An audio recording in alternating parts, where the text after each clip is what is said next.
The college football has now been completed. What we've waited for all season long is officially here. We get our top 4 teams for the playoff. 1 and 2, pretty obvious. Alabama, Clemson. Notre Dame is number 3, and Oklahoma squeaks in at 4 after the fall of Georgia in the SEC title game. Now, number 5, which is a 2-loss team without a conference championship, was Georgia, and number 6, Ohio State. So that tells me the debate was really between Oklahoma and Georgia when they're using the eye test. Now, technically, when you base it off of technicality and what the committee looks for, yeah, I think they got it right.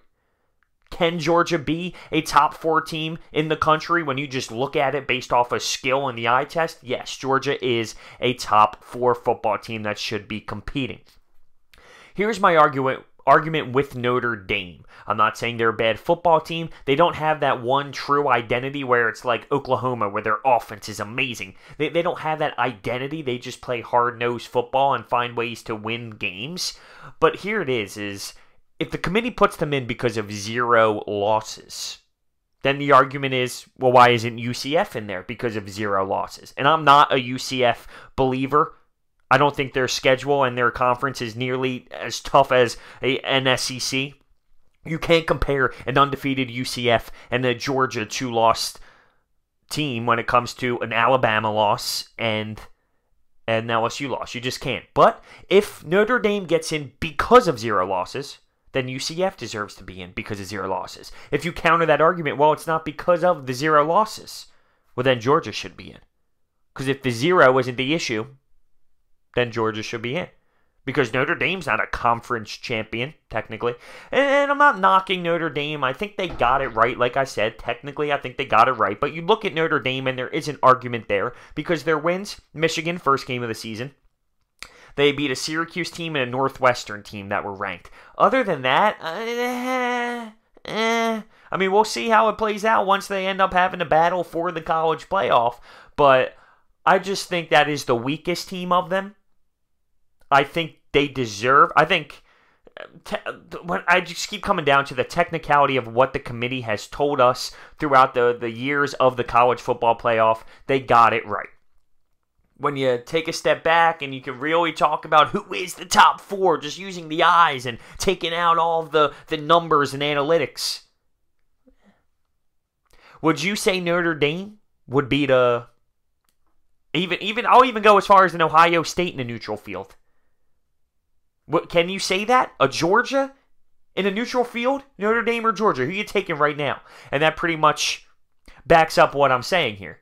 Because personally, at Georgia Notre Dame in a neutral sighting, I'm easily picking Georgia. I'm even questioning if I would pick Ohio State. Now, speaking of Ohio State, yes, they win the Big Ten Conference. But there was just too much ground to fill. They fell too far back in the middle of the season, and it was just too much. Yeah, they're playing better now, but there was just too much ground to try and catch up on. And it essentially cost them. The loss to Purdue cannot get out of anybody's minds how they got blown out by an average Purdue team. Yes, they beat Michigan. It was just a little too late. A little too late. Urban Meyer kept trying to push it to the media. Keep pushing it. Conference champion's huge. And he also used the argument of the adversity the team had to fight back from him getting suspended, coming back from all the noise and winning a game.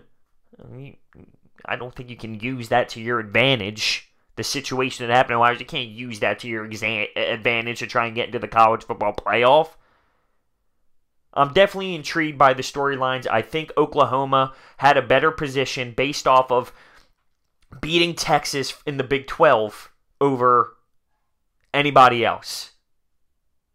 Now, I look at Georgia and say it's a shame. It's a shame, but it's the step in the right direction for the committee to put Georgia at 5 over an Ohio State at 6. I know in reality it doesn't mean anything outside of the top 4, but to put a 2-loss team that did not win a conference championship over an Ohio State team that won the Big Ten, that's saying a lot. That's saying they value quality football, even though it's not just based off record. That shows me they're starting to maybe look a little more outside of just how many losses you have. There's maybe starting to generate the eye test a little more. Georgia is a phenomenal football team. But the technicality of it right now, it goes Alabama, Clemson, Notre Dame, and Oklahoma. Oklahoma might have a tough time defensively, without a doubt, especially against an Alabama offense. So how's that going to happen is, what's going to happen there is going to be very interesting. Are we going to find ourselves seeing another Alabama-Clemson game? Is there going to be an upset?